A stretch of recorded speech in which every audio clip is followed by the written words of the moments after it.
नमस्कार मंडळी, स्वागत आहे तुमचं एका फ्रेश अशा रेसिपीसोबत. खास समरसाठी ही रेसिपी आहे. छान द्राक्ष यायला लागली आहे बाजारात आणि माझ्याकडे ही ग्रीन द्राक्ष आहेत. फ्रेश द्राक्ष आहेत, गोड आहेत. तर मी ही आता काढून घेतलेली आहेत आणि आपल्याला आता ही ग्राइंड करून घ्यायची आहे. तर याच्यातली मी थोडी द्राक्ष ठेवणार आहे डेकोरेशनसाठी. ह्या द्राक्षांमध्ये मी 1 चमचा साखर, चवीपुरतं थोडंसं मीठ आणि थोडा याच्यात मी पुदिनासुद्धा घातला आहे आणि त्यासोबतच तुम्ही थोडं काळं मीठ, जिरा पावडर हेही ॲड करू शकतात. सो आता आपण हे छान ग्राइंड करून घेऊयात. तर ग्राइंड झाल्यानंतर तुम्ही हे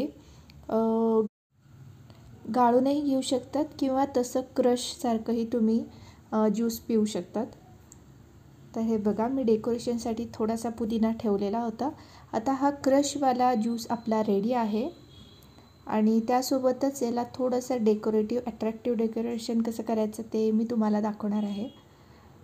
सो तुम्ही असंही ज्यूस पिऊ शकतात और ते गाळून घेतल्यानंतर प्लेन असं ज्यूस तयार होणार, तेही तुम्ही सर्व करू शकतात. तर हे बघा, थोडीशी द्राक्ष मी ठेवलेली होते. आता ते द्राक्ष आपल्याला तिरका असा कापून घ्यायचा आहे, जसा तुम्ही व्हिडिओमध्ये बघू शकतात. That's it. आणि दुसरा जो द्राक्ष आहे तो आपल्याला उलटा करायचा आहे की त्याचा हार्ट शेप तयार होणार. तुम्ही बघू शकता, अगदी इझी आहे आणि दिसायलाही छान वाटतं. किटी पार्टी किंवा किड्सचं बड्डे पार्टी असेल, आता मुलांची एक्झाम संपती आहे तर त्यासाठी पार्टी असेल, तर तुम्ही हे नक्की ट्राय करून बघा.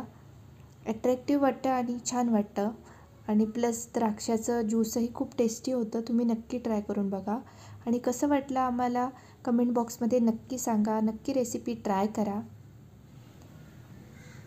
आवडल्यास लाईक, शेअर अँड सबस्क्राईब करा. थँक्यू.